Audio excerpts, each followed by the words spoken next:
Dr. Stephen Ambrose, Comrades is the title of your new book. When did you get this idea? Well, I was asked to give a speech on Lewis and Clark, and thinking about this is the most famous friendship in American history and the most productive. So I did a definition of friendship at the conclusion of that speech, and I got the damnedest reaction to that speech. And people said, where can I get that? And I finally said, well, I'd better publish it. So I thought, well, I'll just do the Lewis and Clark. And my editor said, no, give us some Eisenhower. And I did, and then, well, give us a Crazy Horse, and I did, and so on, and people that I've written about. And then I thought that was fine, and then they said, no, your readers want to hear about you. And I said, I'm not writing an autobiography here. No, your readers want to hear about you. So I put in my brothers and my dad and the guys I went to college with and some of my students, and all of a sudden I had a book. Here are your brothers. Are they all alive? Oh, yes, very much so. Let's see, I guess this would be you here. That's me, yeah. And tell us a little bit about him. Well, Bill is a manufacturer of furniture in Maine. He purchased a factory there. He's got about 25 employees, and he makes quality furniture. And my father his hobby was woodworking. So he's doing what Harry and I would just love to be doing. But he's doing it successfully and making a living out of it. Who's this next brother right here? That's Harry, and he was a broker working on the exchanges here in New York and being sent around to various parts of the country, and is now retired and has lovely children and lovely, lovely grandchildren, and did very well for himself in life. And this brother? That's Harry there. It's Dad in the middle there. Oh, that's your dad? Yeah, that's my dad. So you got a total of 2 brothers. Yeah, and this was, now that you got me started on this was taken at a dinner that they had in the small town of Wisconsin that we grew up in, and where my dad was the doctor, family doctor. This is your dad here? That's my dad, in the war. And they named a building after him, and they had a dinner for him. And at the dinner, Harry and Bill and I got a chance to get up and for a couple of minutes talk about our father, which we had never, ever been allowed to do, and to praise him, which he never would have stood for, but what could he do under these circumstances? So we all said how influential he had been and how much we loved him. And then it was his turn to speak. And he never, ever praised us. Not once. He got up and he said, if my sons are proud of me, they have no idea of how proud I am of all of them. And it was the best thing. It just sent us right through the roof, and still does when we get together, which is at least once a year. You say Dad died in 1983. Mm-hmm. Let's take a call. Somebody's anxious to talk to you already. Chester, Connecticut, on the conservative line. Good morning. Good morning, Mr. Ambrose. Hi, good morning. I have a suggestion for our generation in World War II.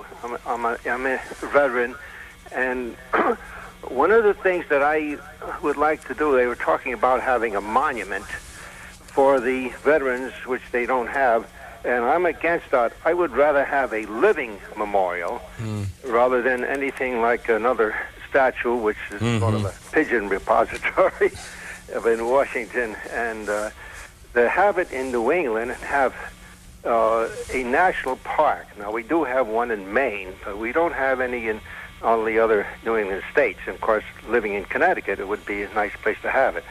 And this would have something that the people would actually be able to go to, and you could have plaques, say, along bridle paths or hiking paths, bicycle paths, and have various representatives of the botanical and the different displays. But this would be a living memorial which millions of people could visit rather than another statue down in Washington. Thanks. It's a good idea.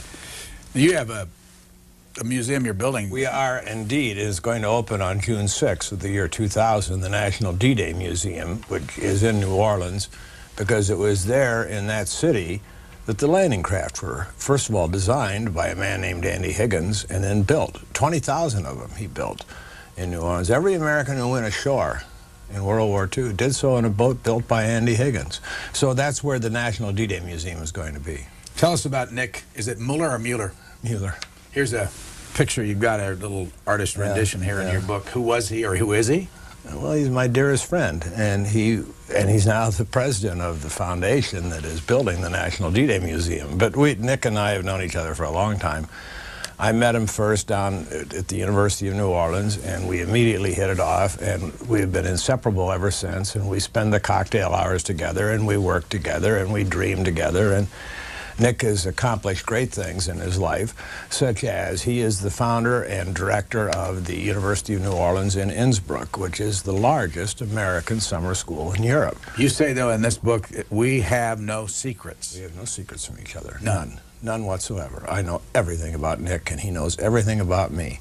But we never pry into each other's lives. We wait for the other guy to open up. And we exult in the other guy's successes, and sometimes we help out. But he's in a different field than I am. He's in administration.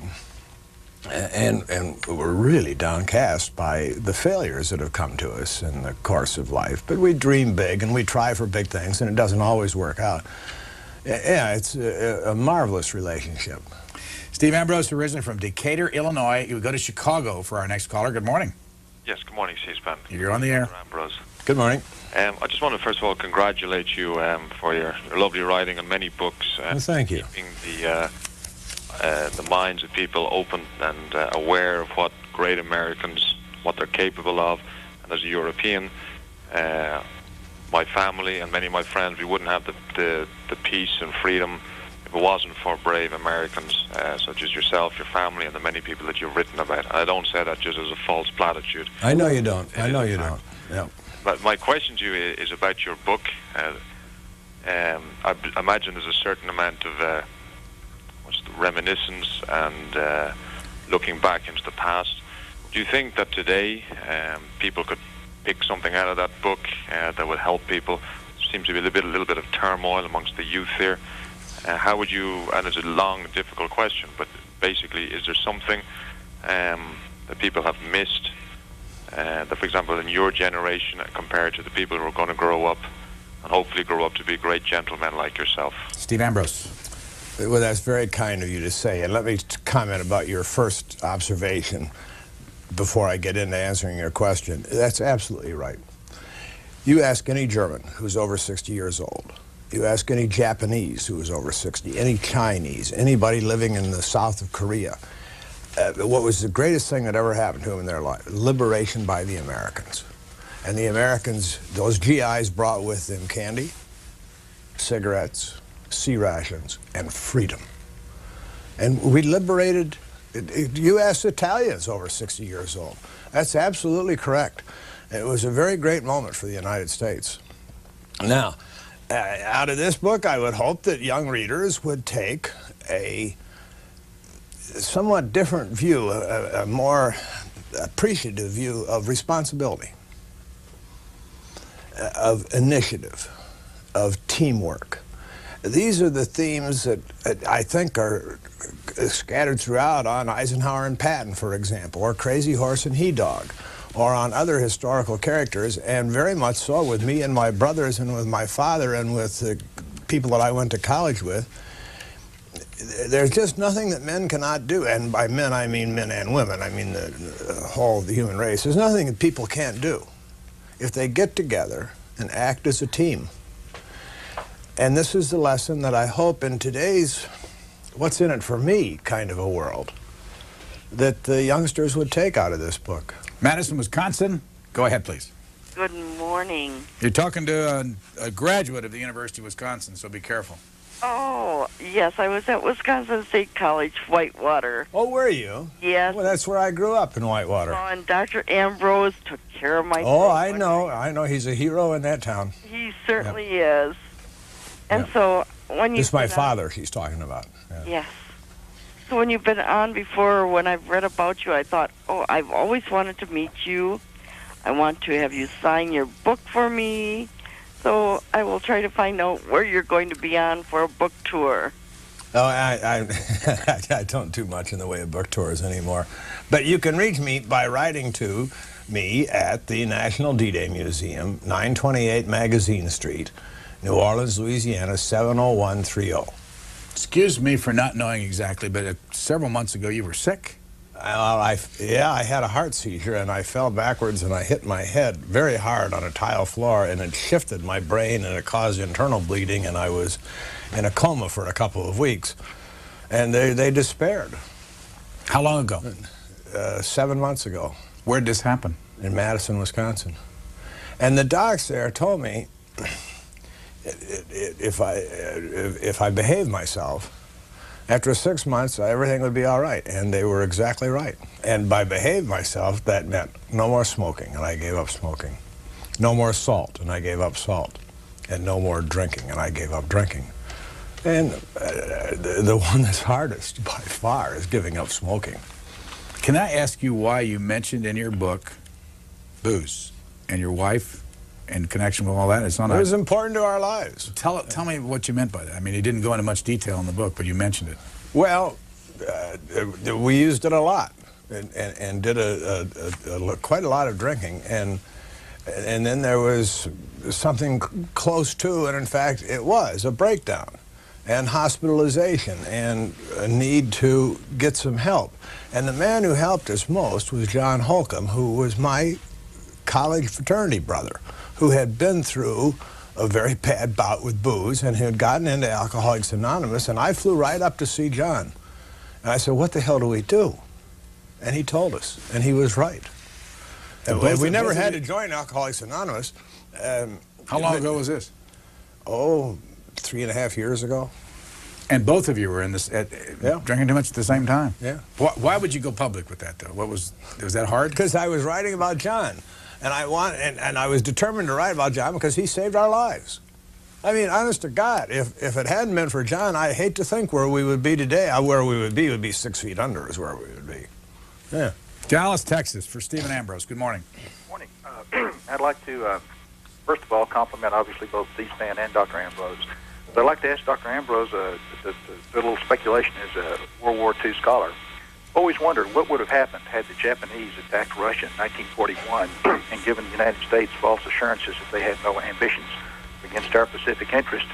Also, I've never seen very many books that discuss whether or not there was much coordination between the Germans and Japanese, both diplomatically and militarily, during World War II. Thanks. Okay, to take up your second part first, there was almost none. They were allies, but they did not coordinate with each other. They didn't even exchange information. They didn't exchange weapons designs. They did almost nothing for each other. The Japanese thought about going into Russia in the summer of 1941. They had quite a debate about it, actually. And they finally, as opposed to going south into the Philippines and into Malaya and so on, as they in fact ended up doing, the Russian option lost because they said, we'll never get anything out of Siberia. We know they've got a lot of oil there. We know they got a lot of coal there. We know there's natural resources, but there's that damn permafrost, and we don't know how to handle permafrost. So we could go up and conquer Siberia and we wouldn't get anything out of it. So it was on that basis that the Japanese military decided we're going to go south instead, where we can get down into the Dutch East Indies and start getting oil right away, and we can get into Malaya and start getting rubber and tin and so on.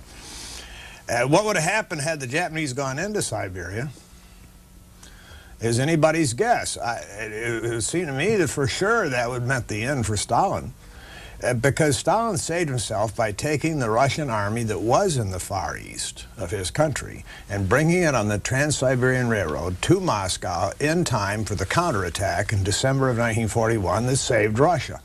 Now, had the Japanese attacked into Siberia, that option would not have been available to Stalin.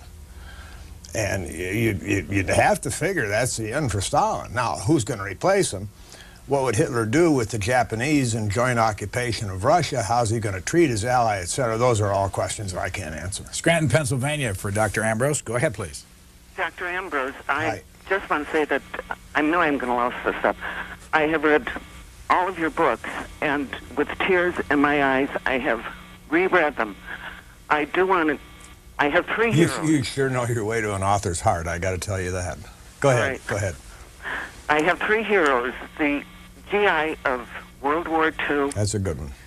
General Eisenhower. That's a good one. And Stephen Ambrose. Well, forget about that. And when this conflict in Kosovo happened, I reread your books, and I couldn't begin to imagine any of these young men going into battle again, and it just broke my heart. I did want to sit down and write to you in Louisiana to express my feelings. Now, I do feel my comment is that Time magazine, I understand, is having a cover for the 20th century. Yes. And I feel that the American GI should be on there. Because without him, I wouldn't be sitting here right now talking to this hero of mine, Stephen Ambrose, who brought to light everything that happened during the Second World War. Thanks, Scranton. Yeah, that's very kind of you to say, and I agree with you entirely.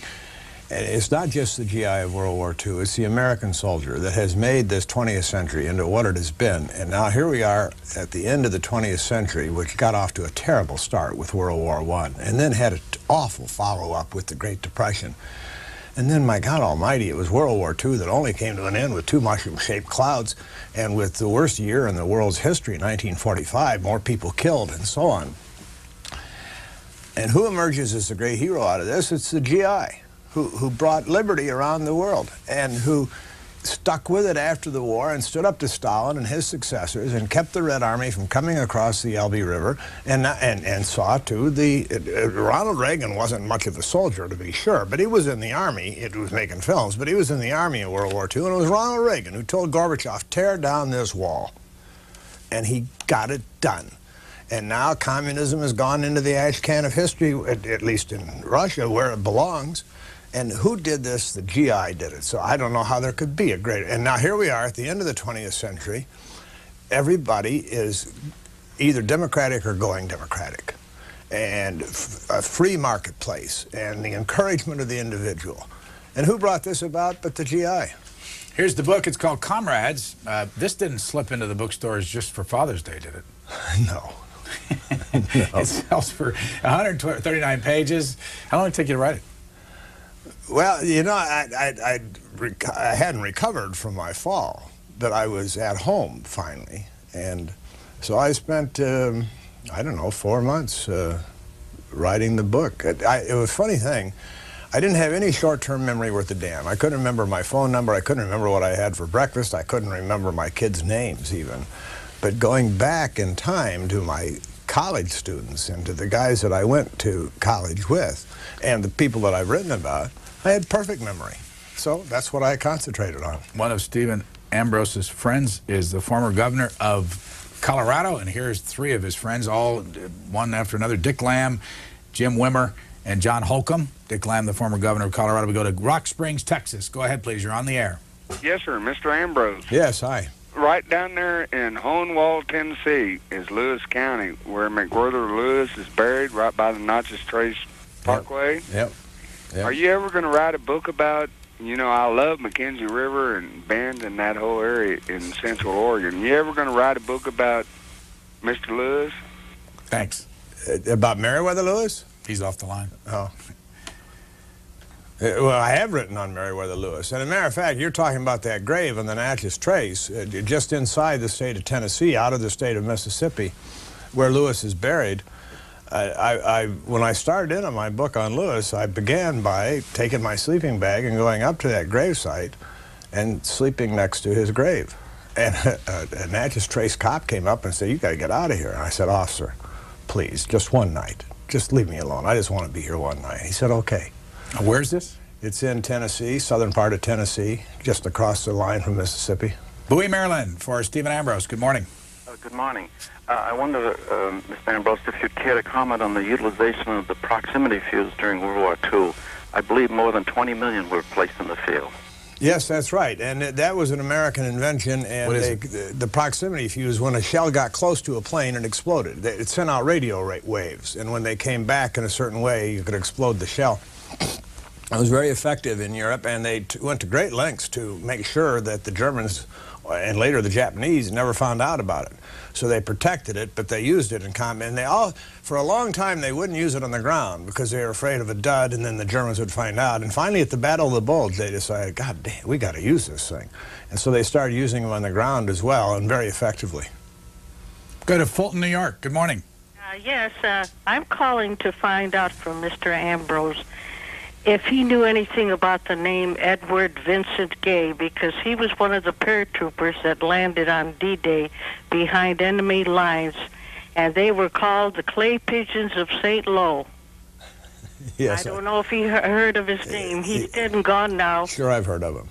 And I think that's a little bit unfortunate, but that you're right. That is what they named them. But all kind of people landed on D-Day, pathfinders, and there were some dummy parachutists to draw the Germans off, and men that were landed all over the place for reasons that had to do with the pilots of the C-47s had never been in combat. They were bringing in cargo and taking it back, and they had never been under fire. And when this flak started in on them, and the C-47 did not have armor plate around the fuel tanks, so when they started getting this flak, they evaded up or down. And the men jumped either too high or too low, and they speeded up so that they were going 120, 130 miles an hour when the men jumped, and they had terrible shock from that jump. And some men landed out in the ocean and drowned.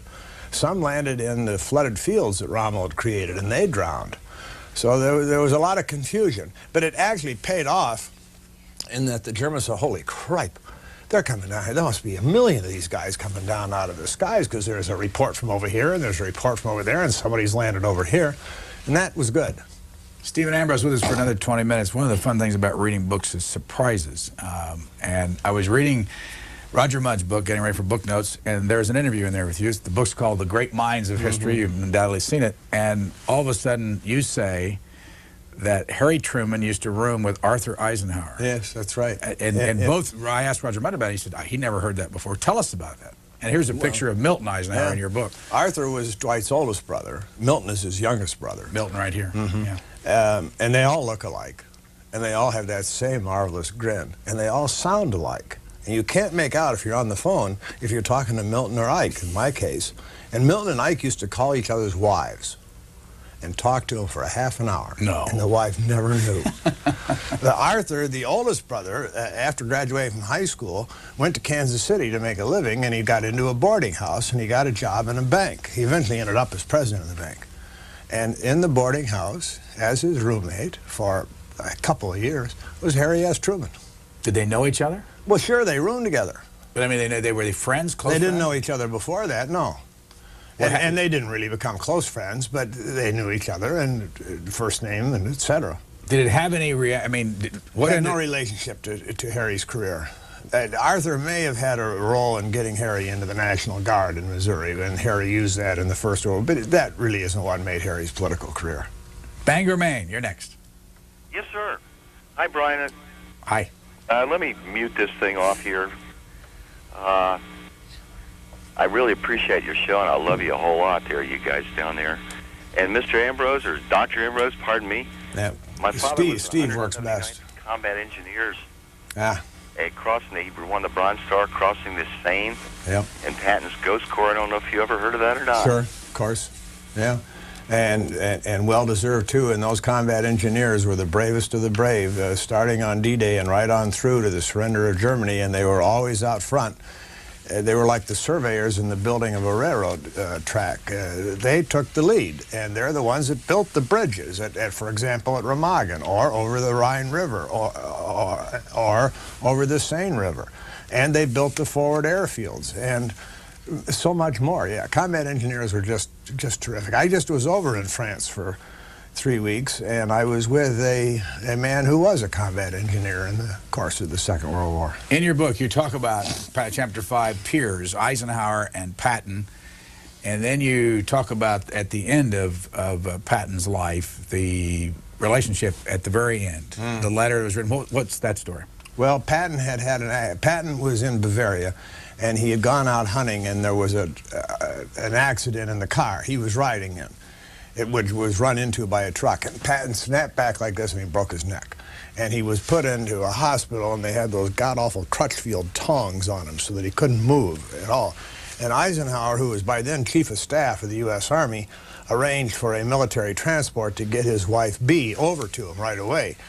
And she flew over and was with him for the last 2 weeks of his life. And Eisenhower, who couldn't get away because of his job, sent a long 2-page handwritten letter to Patton.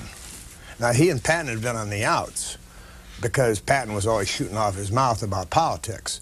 And Eisenhower had kept him in Germany instead of giving him a posting back to the States. And So Eisenhower, in this letter, ends up, they were very close friends and had been since 1920.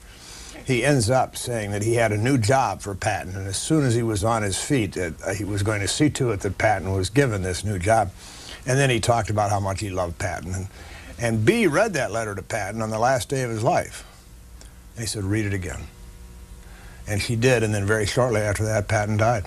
Kalamazoo, Michigan, for Dr. Stephen Ambrose. Good morning.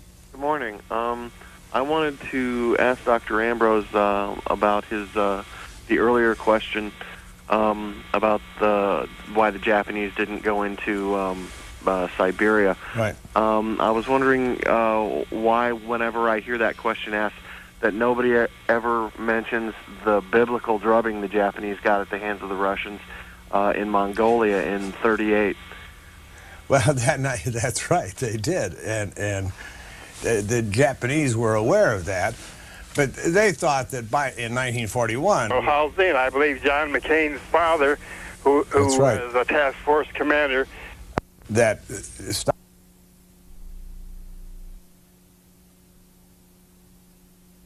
south or go on into Siberia. And I don't know if they were right or not, because they didn't try it that way. For sure, it would have pinned down Stalin's Siberian army. And then for sure, he wouldn't have been able to counterattack at Moscow.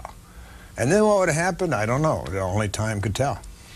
You say in your book that Nixon never developed a gift for making and keeping friends.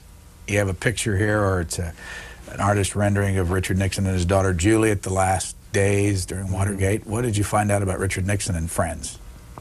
Well, first of all, Nixon had a pretty good relationship with his wife, and he had an excellent relationship with his daughter, two of them, and a model, really. Now, as to others, Nixon, I call the chapter Nary a Friend, and I wanted to demonstrate you don't have 6 votes left in the U.S. Senate. And Nixon had been in Washington, in politics, all of his adult life, and he had no friends in the Senate.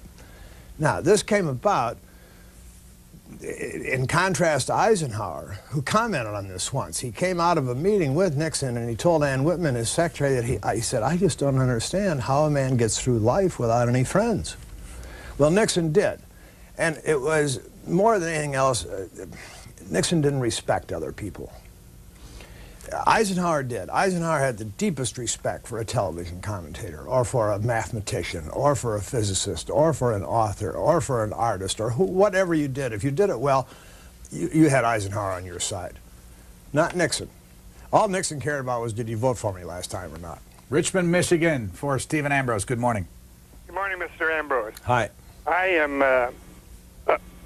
am a combat veteran of World War II, and I still can't understand why I get nervous talking on the telephone. Well, don't. What unit were you in? I was a naval aviator out in the Southwest Pacific. Ooh. And, Ooh. Well, first of all, I'm glad that you're still with us. I beg your pardon? I'm glad that you're still with us, because a lot of your buddies aren't, and I'm well aware of that. I was at Leyte Gulf, Ooh. and that's the battle that I don't believe history has really told about. We have men floating out in the water there where they're never picked up. Great study of Admiral Halsey, and I believe John McCain's father, who was a task force commander. These men weren't there when we really needed them, but they were great men, and there was a big naval hearing afterwards about it. They were decoyed away by the Japanese forces, and the little CVEs saved the day. It's conceivable the Japanese got in that harbor with 1,000 ships. It would have all been over. I was there at the time when General MacArthur came ashore. Yep. I was at Lennon's Hotel later on. MacArthur's headquarters were there. I could go on and on, but I think the men in the Pacific, I had a brother made on the D-Day landing, and he was the medic. He brought the wounded and the dead back home. Well, those medics were go ahead. I guess my last point is that I resent the fact that occasional men got up into Washington and take credit for a war records that was necessary. They don't necessarily. There's a lot of that has gone on. Would you clarify that? I heard that Ronald Reagan spent World War II in Hollywood, that he was an Air Force officer, and now you say he was with the Army, and Army Air Force. That should be. He wore an Army uniform. That's right. And it was the Army Air Force, of course, at the time. As to your brother, who was a medic on D-Day, God bless him. Those medics were just wonderful. And I've interviewed an awful lot of veterans. And you say medic to them, they say, you want to hear about a brave man? Let me tell you about my medic and what he did. And the pilots for the Navy out in the Southwest Pacific, the same thing. And the Battle of Leyte Gulf, you're absolutely right about that. I don't know how you go about correcting misimpressions unless you write a long book. And I've had quite a few people tell me, you ought to do a book on the Marines and the Army in the Pacific. And I'm getting pretty tempted to. We'll find out. You talk about a man named John Howard in your book under the Veterans chapter, chapter 11. Here's is this him in the middle? Right here? No, John, that's Dick Winters, that's John Howard, and that's Hans von Luck. And they're very... This is John Howard right here? Yes. Okay. They're very different, of course. One was a British officer, the other was an American officer, and the third was a German officer. John Howard was what? John Howard was British. You tell a story. He was the first man into action on D-Day. He led a company in gliders, and they landed at the Benneville Bridge at 14 minutes after midnight, and they were the first into action on D-Day, and they captured and then held the bridge. And they held it against Hans von Luck, who was in command of a regiment of the 21st Panzer Division and who counterattacked John, and John was able to hold him off. Now, many years later, 20 years later, the two of them, who had not met, came together because of the Swedes. The Swedes at their military academy had decided if the Russians ever invade us, we're going to have a lot of bridges to defend. We need to talk to people who were on bridges in World War II. And they thought right away of John Howard and Hans von Luck, and they brought them together to give a lecture to their cadets.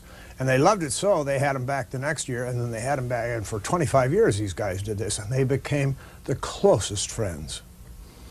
And Dick Winters is a company commander that I wrote about, who they met in New Orleans when I had him down for an event at the D-Day Museum, and Dick became a part of that friendship, and the three of them became as close as could be imaginable. They had different careers after the war. They had fought for different sides during the war, but they respected each other and they loved each other. This is the book. It's called Comrades, in your bookstores now, and it has about 139 pages, and I think I remember it selling for about $21. Let's go to New Orleans next. You're on the air. Hi. Hi. By the way, before you talk, I just want to make sure your wife Moira called, and you gave the wrong address. Oh. She says it's 923 Magazine Street, New Orleans, yes. Louisiana, 70130. I thought I had it right, but anyway, thanks for the correction. 923 Magazine. 923 Magazine. What did you say? Do you remember? I may have said 623. I'm sorry, New Orleans caller. Go ahead, please. That's okay. Hi, Dr. Ambrose. Hi. It's an honor to speak with you. I'm a student at the University of New Orleans right now. Good for you. Good for you. And I'm an education major in social studies. Good. And my daughter was also, and she now teaches in New York at Hunter College. She went on to get her Ph.D., and so good for you. Keep it up. Well, thank you. And I'm considered one of the non-traditional students there because I'm quite a bit older than the average 18-year-old. But and I'm originally from New York, so I'm glad that she's up there. Yeah. My question, well, not really questions, maybe some advice if you could give me. First of all, teaching history to teenagers, I'm a secondary education major, and right now I'm doing some methods courses, you know, getting into the classroom. And I find it fascinating the amount of history that these children do not know. Yep, that's right. It is amazing to me the things that they don't know, even about the more what you would consider recent wars, you know, like your Vietnam conflicts and your Persian Gulf Wars, you know, it just amazes me and it saddens me because as a social studies major, you know, the bulk of this is history, and my love for history is just, I just have this incredible love for history. Well, me too. Yeah, obviously. But, let me comment on that before you go to the second part of your question. It always drove me bonkers that my kids would come in at UNO or the other places I've taught as 18 or 19-year-olds, and they would say, "Doc, I hate history." And I would explore this with them, and usually it had been, they had been very badly taught in high school, if they had been taught at all. And the only thing that they could equate with history was memorizing dates and memorizing this or that battle and when did it happen and so on. The reason that that happens is because they are never taught. I say, you don't really hate history. I guarantee you, you love history. And they would look at me puzzled, and I say, because it's about people. And there's nothing more fascinating to people than other people and what they did. And can I measure up to that? Could I do as well, or would I improve on what they, or whatever the question might be? But history is about people. Now, unfortunately, it's usually not taught that way. It's usually taught as a series of dates and a series of events. And what you need to do in high school, if you're teaching the Civil War, get right on into Ulysses S. Grant and Robert E. Lee, and who they were, and how they came to fight, and then how they fought their battles. But get into the Civil War soldiers, get into Johnny Reb and Billy Yank, and there are good books out on these people. And start talking about the Civil War from the point of view of an ordinary person, and how they got drafted into the Confederate or the Union Army, or whatever happened to them. And I guarantee you, just like that, you're going to have their attention. Chapter 9. Their heads are going to come up. Chapter 9 of Stephen Ambrose's book is called Faithful Friends Lewis and Clark. You can see a picture there. It's a Simon & Schuster book. Detroit's on the line for you, sir. Go ahead, please, Detroit.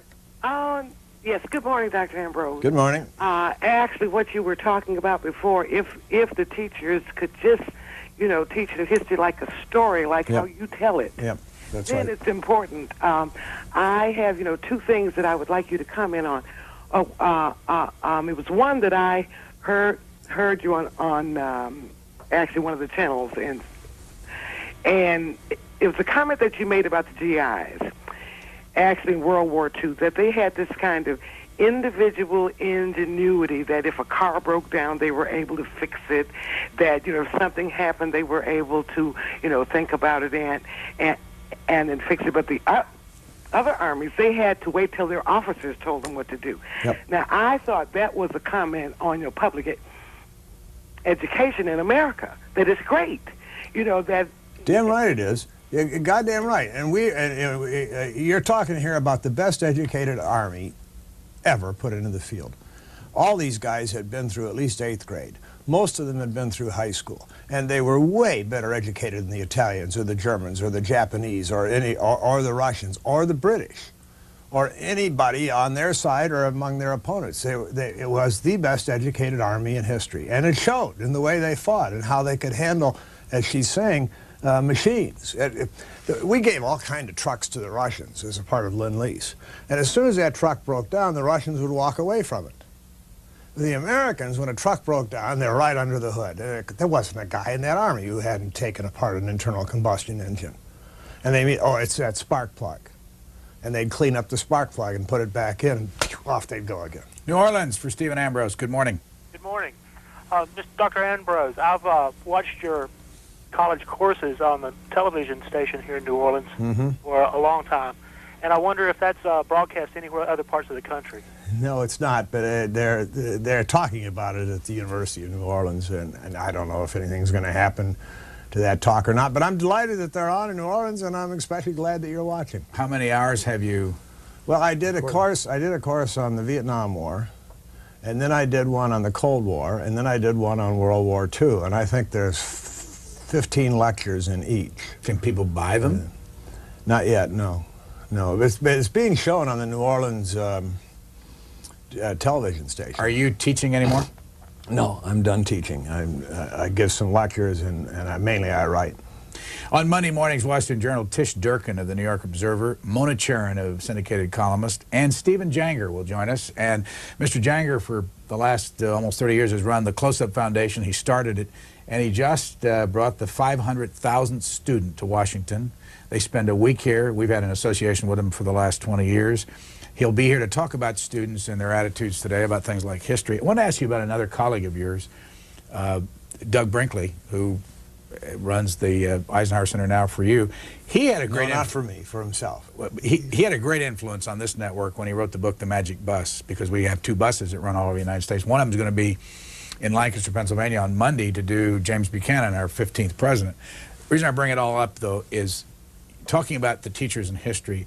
There's a big debate about whether it's good to go to places and teach history like Doug Brinkley does by going to places in America versus learning out of a book. What do you think's the best? Well, first of all, Doug Brinkley is the best young historian in America. period. And he's not all that young anymore. What is he, 38? Yeah, good. I think I met him when he was 32. Yeah, well, he's wonderful. And he's absolutely right. And going to this side, I'm just back from being in Europe with some D-Day veterans and then some other people that wanted to hear about D-Day. And there's nothing remotely like it to stand in the square at Saint-Mère-Église and describe to them, they came down over here and they came down over here and the Germans were over here and that sort of thing. Or the same thing if you're at Gettysburg, or the same thing if you're at Shiloh, or the same thing if you're at Yorktown. It doesn't matter what you're talking about. Or the same thing on the Lewis and Clark Trail. And that reminds me to say this. I get a lot of mail. And I've had to hire a secretary to just handle the damn mail. And I get an awful lot of mail about Lewis and Clark. And by far the best ones are the ones who tell me, I've either gone or I'm going this summer on the trail. I'm taking my kids or my grandchildren along, and we're going over the Rocky Mountains in the footsteps of Lewis and Clark, or we're going to paddle on the Missouri River in the wake of Lewis and Clark, and I just love it. It's the best thing I've ever done in my whole life. Get people out on the trail. Last call, Huntington, New York, for Stephen Ambrose. Hello, hi. Hi. My name is James Knowles, and I'm a big fan of Stephen Ambrose. I just wanted to comment. I'm a living historian. I do a number of different periods, from Civil War on up, presently putting together a Vietnam impression. But I'm an African-American historian, and I just wanted to know what Stephen Ambrose felt about the Red Ball Express, because my grandfather was a member of the Red Ball Express. First, I want to assure Brian I did not set this up. What do I think about the Red Ball Express? Without them, we wouldn't have won the war. What was it? It was the truck drivers who carried the goods, the ammunition, the food, the weapons up to the frontline troops after they were unloaded. And the black troopers also unloaded them off of the ships at Le Havre and Cherbourg or whatever harbor. And they kept them going, headlight to the tail, to the bumper. They made the roads in Europe one way, so that the Red Ball Express was just continuously rolling down. And bringing, with the U.S. Army had enormous requirements, and it was thanks to these truckers that those supplies got up to the men in the front lines.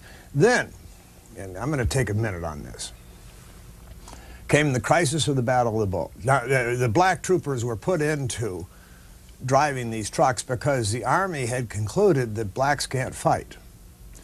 And they also, the United States was still a segregated nation. So if they were going to fight, they had to be put into segregated regiments. And the Army decided not to do that, but to put them into driving these trucks. Then came the great crisis of the Battle of the Bulge. Hitler's surprise attack, which it looked like it might actually break through to the Atlantic and cut the British off from the Americans, and we were going to lose the war. And Eisenhower had to have riflemen. That's what he needed, was riflemen. And back in the States, they had run out of high school students. They had drafted them all, and they had put them through training, and they had sent them off, and he had them all in the front line, and he couldn't call back to the United States for additional troops. So he put out an order. This was very much protested by some officers in the Army. He put out an order saying, any black truck driver who is willing to volunteer for the combat arms, I'm going to take him. And I'm going to put him into wherever he's needed. I'm not going to put them into segregated regiments where they get inferior equipment and not very good officers. I'm going to put them right into the line companies. But blacks are going to fight alongside whites. You're going to get the same weapons that they've got, the same officers. Damn near up to 95% of the truck drivers volunteered. The sergeants had to take off their stripes and go back to being a private in order to have the privilege of fighting for their country. And they did and the Army officers who came out of that experience said, screw this segregation business. These guys are good, and we're going to put them into the Army. And beginning with Harry Truman, with his order, and then in Korea, it was done. It made the U.S. Army of today a colorblind outfit. Stephen Ambrose, our guest, thank you for joining us. His new book called Comrades, and on the back is this actual picture that says 3 happy brothers, Stephen, William, and Harry, with our father at the 1978 banquet in Whitewater, Wisconsin. And on the other side, of course, is the title of the book called Comrades, all about male friendships. Thank you for joining us.